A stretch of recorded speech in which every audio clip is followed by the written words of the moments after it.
Good evening, guys. Warm welcome to all. So, welcome to the market outlook. First of all, I will be reading out the data for you, and after that, we will take a look at the price action of all the things. Okay, we will be taking a look at few stocks, and after that, we will be discussing about Nifty and Bank Nifty. So, let me just open the data.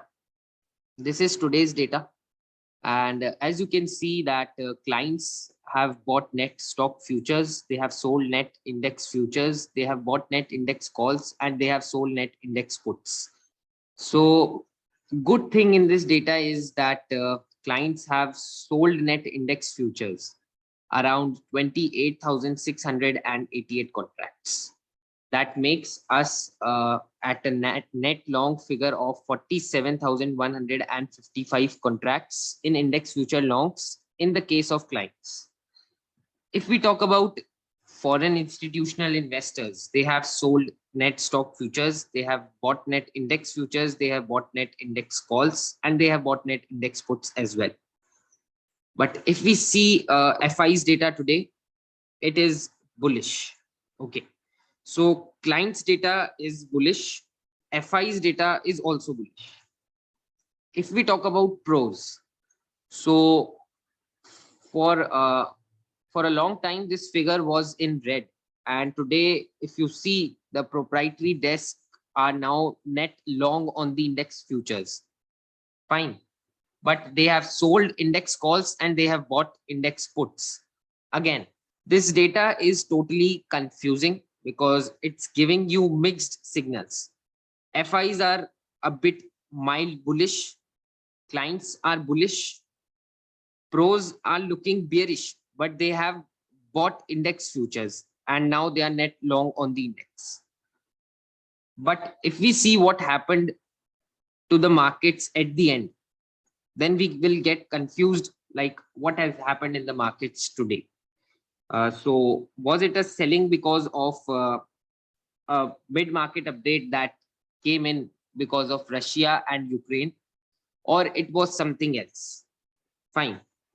If we talk about cash data, so nearly 6,000 crores worth of cash has been sold by the FIs, and almost 4,000 crores have been bought by the DIs today.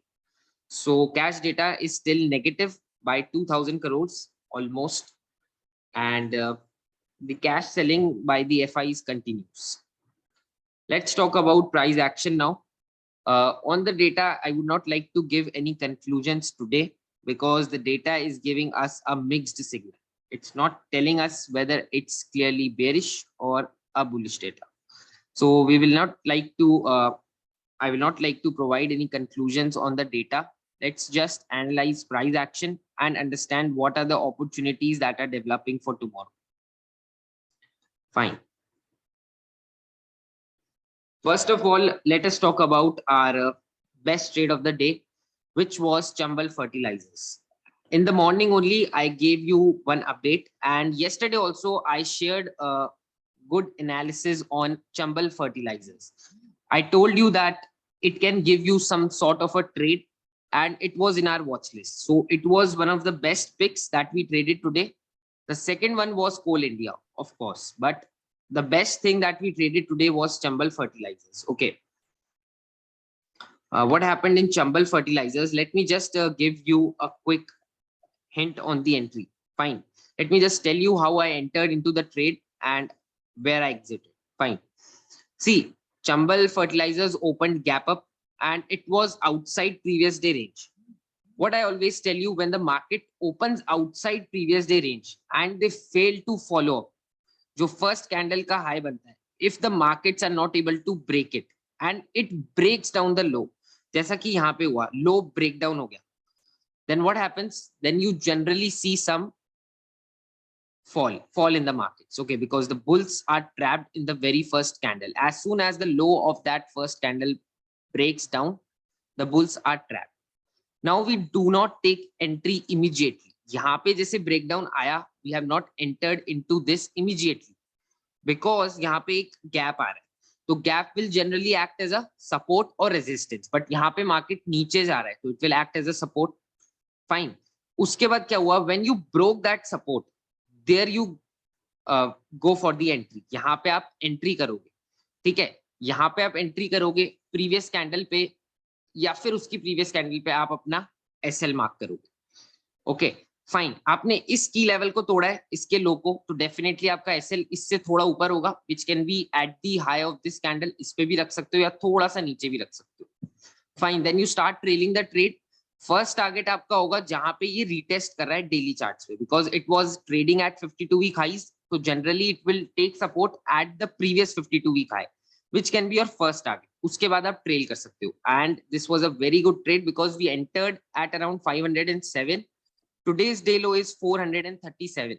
I just want to tell you कि these are the things which are called big profits, ठीक है, ये unusual profits होते हैं जो आपको कभी कभार मार्केट चांस देता है बनाने का, एंड जब भी वो आपको ये चांस दे रहा है तो try to trail as much as you can. Personally, I made a mistake here. I booked all my profits at some point of time, okay, at the target, and I did not trail. So I felt regret over this कि मैंने trail क्यों नहीं किया. I should have at least trailed half of my quantities today, because if I would have trailed half of the quantities, a big profit would have been made. तो बहुत अच्छा profit हो जाता है इस trade पे, because ये उसके बाद 10 से 15% और नीचे गई थी trade, ठीक है. So this was a wonderful trade, and यही फायदा होता है ट्रेल करने का. Whenever you trail a good trade, most of the time 5 में से 4 बार हो सकता है वो आपका ट्रेलिंग एसएल ले जाएगा, वो आपका प्रॉफिट थोड़ा सा कम कर देगा, हो सकता है वो आपका 0.5% ले जाए, बट जब वो आपको एक बार बहुत बड़ा प्रॉफिट देगा, it would be very very high, ठीक है. जैसे कि यहाँ पे 10% और कैप्चर हो सकता था, तो it would be very very high. अगर उस 0.5 को अपन दे भी देते हैं मार्केट को, स्टिल आप उससे काफी ज्यादा बना सकते, ठीक है. So take it as a learning for today. Now let us talk about few stocks that are on my radar for tomorrow. Okay, so all these stocks are selected from the scanner near 2-day low. Obviously we don't have any stocks near 2 days high because market stumbled at the end. So market में selling I at the end, because of that most of the stocks, all the stocks faced a decline. तो last में stocks decline हो गए थे, उस वजह से we are seeing that no stock is trading at a 2-day high on this scanner. Fine, so let's talk about Cummins India. Fine. So Cummins India is trading at a 2-day low. Once it breaks this support, we can start entering towards short side. ठीक है, अगर ये support break करता है तो we can start entering towards short side. अब क्या है, let us talk about US markets.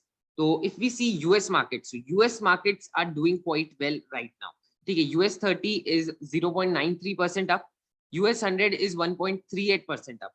So the global markets are doing fine. If we see SGX Nifty, it's also trading above the closing price, 17,004. Last में मैंने आपको एक update भी दिया था डिस्कशन फोरम पे, that the markets can adjust higher because there was a vast difference between the futures, Nifty futures and Nifty spot. तो chances were that कि market थोड़ा ऊपर adjust कर जाएगा because last में बहुत तेजी से fall आई थी. तो generally market will try to adjust higher. The market adjusted higher. एकदम से you saw a 100 point higher adjustment, and on Bank Nifty it was around 300 points higher adjustment. तो इसीलिए जब मार्केट इतना तेजी से मूव करता है लास्ट में, try to avoid building any positions because वहां पे अपन कंफ्यूज हो जाते हैं.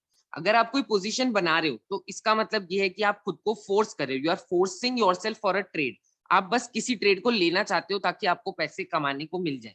इसीलिए जनरली जब आप कंफ्यूज हो कि मार्केट क्या कर सकता है अगले दिन, क्या वो वापस से पुल बैक देगा या फिर वो कंटिन्यूएशन देगा इस फॉल का, तो जब आपको क्लैरिटी ना हो तो अवॉइड करो, ना निफ्टी में कुछ करो ना स्टॉक्स में कुछ करो. Wait for the next day. Next day बहुत सारे स्टॉक्स मूव करेंगे, अपन उसमें से कोई मूव कैप्चर कर सकते हैं. It's not a force on us कि अपन आज ही कोई ट्रेड लेके जाएं, because markets has moved a lot और अपन उसमें से कुछ कैप्चर नहीं कर पाए तो जरूरी है कि अपन आज ही कोई ट्रेड लेके जाए. ऐसा नहीं करना चाहिए, ठीक है. नाउ क्या हो सकता है, सेकंड थिंग क्या हो सकती है, markets might open gap up. अगर मार्केट गैप अप करते हैं तो ये जो सारे स्टॉक्स इतनी तेजी से गिरे हैं जनरली दे भी गैप अप कर जाएंगे, ये भी थोड़ा सा गैप अप खुल जाएंगे. अपन को वेट करना है क्रूशियल लेवल्स का, ठीक है. अगर अपने को इस हाई प्रोबेबिलिटी लेवल पे, ये जो हाई प्रोबेबिलिटी लेवल है इसका सपोर्ट ब्रेक होते हुए दिखता है तो अपन शॉर्ट जाएंगे कमेंट्स में, otherwise we will try to avoid this. Fine. Our second stock is Hindalco Industries. Okay. Hindalco Industries है अपना second stock. It opened gap down and fell down heavily. उसके बाद ये एक pause दे रहा है. Trend pause. Now whether it will give us a reversal or a trend again. So we have to find any of the two opportunities in the stock. तो पहली opportunity क्या हो सकती है कि ये support को break कर दे. तो अगर ये support break करता है तो we can play the continuation pattern. Downtrend, pause, downtrend again. We can play the continuation in that case. अगर ऐसा नहीं होता, अगर ये इस consolidation को ऊपर की तरफ break कर देता है, in that case we will like to play the buying opportunity. Otherwise अगर ये इसको break कर रहा है तो we will look for a selling opportunity in Hindalco Industries. Our third stock is Mphasis. Fine. तो अगर Mphasis भी अपने 2-day low को break करता है तो we will think for a selling opportunity. अगर ये यहीं से reversal देता है and if it is a good reversal, अगर एक अच्छे candlestick pattern से यहाँ से कोई reversal आता है Mphasis में, if you are seeing some good traction in the IT stocks, अगर आपको IT stocks में recovery दिख रही है और ये support से बढ़ता हुआ दिख रहा है with a good candlestick pattern, then you can definitely take this target and go for long in Mphasis. Otherwise अगर ये इसको break कर देता है तो then we will again follow the trend and go on the short side. Last stock for the day is Sun TV. Okay, so Sun TV is at a very good support. It's at a very good support. If you see the daily time frame, so let me just show you. On the daily time frame, इस जगह पे multiple times it has tested this level and halted at this zone. So if we start to sustain below this zone, definitely a good fall is possible in Sun TV, and we will look for a short opportunity. अब may be ऐसा हो सकता है कि अगर market थोड़ा ऊपर खुल जाता है तो it gives you a pull back, कि आपको पुल बैक दे दे, यहाँ पे रीटेस्ट करे, वापस से टेस्ट करे ट्रेंड लाइन को और फिर फॉल करे. तो we will wait for the plan. कोई जल्दी में ट्रेड मत करना. Wait for your plan.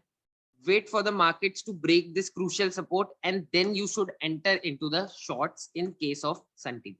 So these are the four stocks in our watch list. First is Cummins, second is Hindalco Industries, third is Mphasis, and fourth is Sun TV. All stocks come from a different sector. तो जो sector traction में हो, first thing, जो sector traction में हो try करना उसकी तरफ जाने की. अगर कोई भी sector traction में नहीं मिल रहा और आपको एकदम stock specific अच्छा action देखने को मिल रहा है, सपोर्ट ब्रेक हो रहा है, कैंडल स्टिक भी अच्छा है, तो then go for that stock. That's it for the stock. Now let's talk about Nifty. तो a very good fall happened from the days high. यहाँ पे मैंने आपको कहा भी था, don't try to buy the markets. Okay, don't try to buy the markets because it is not in our plan. मैंने आपको लास्ट में लिखा था कि मार्केट्स को बाय मत करो, it's already trading at a higher price. And जब डेटा ही बेयरिश है कल का, तो why to go and buy the markets at 2 PM. समझ रहे हो आप? जब पूरा दिन मार्केट उस रेंज में स्पेंड कर चुका है एंड 2 बजे इसके बाद आपको ब्रेकआउट दे रहा है, तो why to get trapped into that. Fine. तो जब पूरे दिन अगर मार्केट को ब्रेकआउट देना ही था तो वाई उसने आपको सुबह क्यों नहीं दिया ब्रेकआउट? अगर मार्केट स्ट्रॉन्ग होते तो वो आपको फर्स्ट हाफ में ब्रेकआउट देते, बट बिकॉज मार्केट्स को काफी टाइम लगा था and even after that buildup, even after that volatility, market आपको breakout नहीं दे पाए थे. So there was a higher chance कि जो भी breakout आएगा later on in the second half, that will definitely be a fake breakout. तो उसका chances यही था कि वो fake breakout होगा. Data was also not good. तो इसी वजह से उस breakout में enter करने के बाद profit की probability बहुत ही कम थी. And same thing happened. यहाँ पे Nifty में fake breakout हुआ, उसके बाद markets plunged. Similar thing happened in Bank Nifty. Bank Nifty में भी breakout आया, but it again plunged. अब यहाँ पे if somebody was trading on a 5 minute, तो 5 minute में तो clearly trap हो ही गया था, because 5 minute का चार्ट थोड़ा sustain हुआ था ऊपर. but if you see on the 15 minute time frame, तो यहाँ पे क्या हुआ है?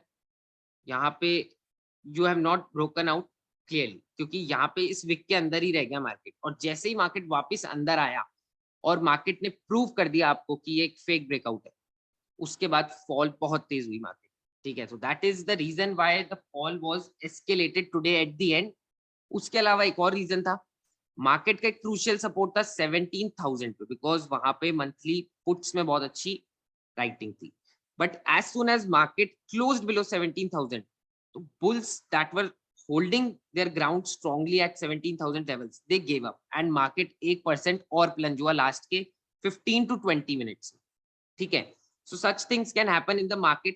अब किसी ने ये मूव नहीं कैप्चर की होगी, ठीक है, most of the people have not captured this move, but अगर आपने फेक ब्रेकआउट में पार्टिसिपेट नहीं किया और आप बच गए उस लॉस से, तो वो भी आपका एक प्रॉफिट ही है, because we have already done 2 good trades. अपन ने चंबल फर्टिलाइजर्स लिया, we booked profits in that. We took Coal India, we booked more than 1:2 in that. And अगर अपन एक बुरी ट्रेड को अवॉइड भी कर देते हैं, that is a good trading session for you, that is not a bad trading session.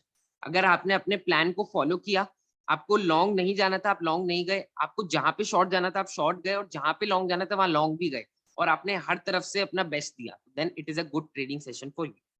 Fine. इसके अलावा now let me tell you what can happen in Nifty and bank Nifty. Okay, so first let me tell you about Nifty. Clearly Nifty बहुत ही important support zone पे अपने 16,800. इसकी importance आपको पता होगी. If you have been trading in the last 1-2 months, तो आपको पता होगी 16,800 कितना इंपॉर्टेंट लेवल है मार्केट के लिए. यहाँ पे मल्टीपल टाइम्स मार्केट ने सपोर्ट लिया था, उसके बाद ब्रेकडाउन करने के बाद बहुत अच्छी फॉल आई मार्केट में. देन मार्केट जैसे ही इस फ्लिप लेवल के ऊपर बंद हुआ, तो market again started to rally. Fine. Now market is again standing at the same level. So this level holds a very good importance on the charts of Nifty. 16,800 is a very good support on the charts of Nifty. So mark today's day low, because today's day low is a very good support for the coming days or for tomorrow. इस week के लिए भी और कल के लिए भी बहुत ही अच्छा आपका सपोर्ट होगा 16,800. इस लेवल की इंपॉर्टेंस बहुत ज्यादा है मार्केट में. Let me tell you why. यहां से मार्केट गैप अप हुआ था और उसके बाद मार्केट ने एक अप ट्रेंड दिया. तो what you have to do now, अगर मार्केट 16,800 को ब्रेक कर देता है, in any case if we start to sustain below 16,800, then you will see a gap filling of this zone. ये एक गैप बचा है चार्ट में जो पहले बना था. तो if market starts to sustain below this, you will see a gap filling, and in this Nifty can fall at least 200 points. Okay, 16,800 से 200 पॉइंट्स की फॉल दिख सकती है. तो this is a very good support. जब तक ये ब्रेक नहीं होता, we are not going to sell at these levels. ये लेवल आपका बहुत क्रूशियल सपोर्ट है. यहाँ से आपको रिवर्सल फाइंड करना है मार्केट. जैसे ये लेवल ब्रेक डाउन होता है, तो आपका एक गैप बच रहा है चार्ट में, which will give you at least 200 points on the chart. Fine. अब मैं आपको छोटे टाइम फ्रेम पे लेके जाता हूँ. Let me just take you to the bigger time frame first. पहले मैं आपको बड़े टाइम फ्रेम पे लेके जाता हूँ. We have studied about the gap down strategy. मैंने आपको गैप डाउन बताया है. अगर outside previous day range gap down होता है, तो उसके बाद आपको कैसे ट्रेड करना है, ये मैंने आपको बताया हुआ है. फाइन. अब ऐसा अंडरस्टैंड करो कि ये आपका एक 15 मिनट का चार्ट है. ऐसा मत सोचो कि ये आपका एक डेली चार्ट है. Just think like that only. जो आपको स्ट्रैटेजी बताइए उसकी तरह ही सोचो. अब ये सोचो कि बिकॉज आप डेली चार्ट देख के 15 मिनट्स पे ट्रेड करते हो, अगर market outside previous day range खुलता है, तो वैसे ये समझो कि market outside previous week range खुला, प्रीवियस वीक की रेंज के बाहर खुला, उसके बाद मार्केट ने पहली कैंडल बनाई रेड और उसका फॉलो अप दिया नीचे की साइड. तो I hope you are understanding my point of view. जैसा कि आप डेली चार्ट में आउटसाइड प्रीवियस डे रेंज खुलता है और अगर फॉलो अप आता है, तो आप मार्केट में शॉर्ट्स बिल्ड करते हो. तो ये भी सिमिलर स्ट्रक्चर है. मार्केट आउटसाइड प्रीवियस वीक खुला है और उसके बाद मार्केट ने कंटिन्यूएशन भी दिया. तो definitely this is a bearish scenario. ये एक बियरिश सिनेरियो. यहाँ पे मार्केट आपको कंटिन्यूअसली इन्फॉर्म कर रहा है अपने प्राइस एक्शन से that the markets are sell on rise. Fine. अब एक इंपॉर्टेंट लेवल बताता हूँ जहां से नेक्स्ट टाइम अगर मार्केट उस लेवल को हिट करता है, तो आपके लिए बहुत क्रूशियल जोन होगा फॉर बाइंग और सेलिंग. ठीक है, this is a very important level. ये आपका बहुत ही इंपॉर्टेंट लेवल है. ठीक है, now just open the chart on 15 minutes for tomorrow. ठीक है, टुमारो, कल की बात करते हैं. फॉर टुमारो मार्केट के लिए ये लेवल बहुत ही इंपॉर्टेंट होगा. यहाँ पे मैं आपको अपडेट करूंगा क्या ट्रेडिंग अपॉर्चुनिटी मिल सकती है, either on the buying side और ऑन द सेलिंग साइड. ठीक है, मार्केट जब तक इसके ऊपर बंद नहीं हो जाता, जब तक मार्केट इसके ऊपर बंद नहीं हो जाता प्रॉपरली, तब तक मार्केट एकदम बियरिश मोड में रहेगा, एकदम बियरिश मोड में रहेगा। ओके, बिकॉज ये आपका रिसेंट लो है, इसको मार्केट ने ब्रेक किया है, तो अब मार्केट जब ऊपर जाएगा तो ये आपका बनेगा रेजिस्टेंस। अगर मार्केट कल आपको यहाँ पे मिलता है और कुछ बियरिश दिखाता है तो आप यहाँ पे शॉर्ट कर सकते हो। आपका टारगेट होगा प्रीवियस डे लो जो कि है 16,820। अगर आपको मार्केट जो मैं बता रहा हूँ क्रूशियल सपोर्ट यहाँ पे मिलता है पहले, without going to this level market आपको यहाँ पे मिल जाता है और यहाँ पे आपको कुछ बुलिश मिलता है, तो आपका टारगेट होगा 17,070। अब आपको समझ आ गया होगा आपके क्रूशियल लेवल्स क्या है अगले कुछ दिनों के, मतलब मे बी फॉर टुमारो। अगर प्लान कल ही अकॉम्प्लिश हो जाता है तो फिर कल के लिए, वरना अगर कल नहीं होता तो फिर परसों के लिए। आपके क्रूशियल लेवल्स आते हैं 17,070 एंड 16,800। इन दो लेवल्स को आपको ट्रेड करने का ट्राई करना है। ये दो आपके हाई प्रोबेबिलिटी लेवल्स हैं मार्केट में। और अगर मार्केट 17,070 के ऊपर बंद हो जाता है, क्लोज हो जाता है on the daily time frame, then अपन आज की फॉल को इनवैलिड मान लेंगे। देन वी विल कंसिडर कि जो आज हुआ that was a parabolic movement to the news, fine. Otherwise markets will continue the down trend that it is in. Okay, now let me tell you about bank Nifty. ठीक है, bank Nifty पे भी एक just similar study है अपनी। Market previous week range के बाहर खुला, उसके बाद मार्केट ने फॉलो अप दिया, तो नाउ इंपॉर्टेंट लेवल क्या बनता है, किस लेवल का ब्रेकडाउन हुआ, कल के लो का। ये आपका एक इंपॉर्टेंट लेवल बन जाता है और ये आपका एक इंपॉर्टेंट सपोर्ट बन जाता है। क्यों? बिकॉज यहाँ से मार्केट पहले गैप डाउन हुआ, फिर मार्केट यहीं से गैप अप हुआ, तो ये गैप आपका बहुत क्रूशियल लेवल है जहां पे आज मार्केट ने अपना लो बनाया है। ये दो लेवल आपके बहुत क्रूशियल है, इसके बीच में जो एक्शन होता है उसको आपको ट्रेड करना है। ठीक है, तो आपको या तो मैं आपको लेवल बताता हूँ, या तो आपको आज के लो के पास 35, just let me tell you the levels. ठीक है, 35,840 से 35,920, या तो आपका ये वाला लेवल बहुत क्रूशियल सपोर्ट बनेगा जहां से रिवर्सल आएगा। क्या लेवल है? 35,840 टू 35,920। या फिर आपका ये बहुत अच्छा हर्डल है मार्केट में। कौन सा लेवल है? लेट मी टेल यू, जो कल का लो है विच इज 36,440। तो ये आपके कुछ इंपॉर्टेंट लेवल्स है कल के लिए, 35,840 टू 35,920। इसके बीच मार्केट आपको रिवर्सल दे सकता है जब तक ये जोन ब्रेक नहीं होता और फॉल नहीं आएगा मार्केट में बियॉन्ड दिस लेवल। ऊपर में जाएंगे तो 36,440 ये रेजिस्टेंस की तरह एक्ट कर सकता है आपका, 36,440। अगर मार्केट 36,440 के ऊपर बंद हो जाता है, then we will consider that today what the fall that has happened at the end is will be considered invalid। ठीक है, तो ये लेवल्स की इंपॉर्टेंस आपको समझनी है। निफ्टी पे मैंने आपको दो लेवल्स बताए, बैंक निफ्टी पे मैंने आपको दो लेवल्स बताए। ये दो लेवल्स पे ही आपको हाई प्रोबेबिलिटी ट्रेड्स मिलेगी। ठीक है, तो ये दो लेवल्स पे आपको एक्शन जज करना है और फिर उस प्राइस एक्शन के हिसाब से पार्टिसिपेट। So that was about index trades and stocks. This is about today's market outlook. Thank you guys.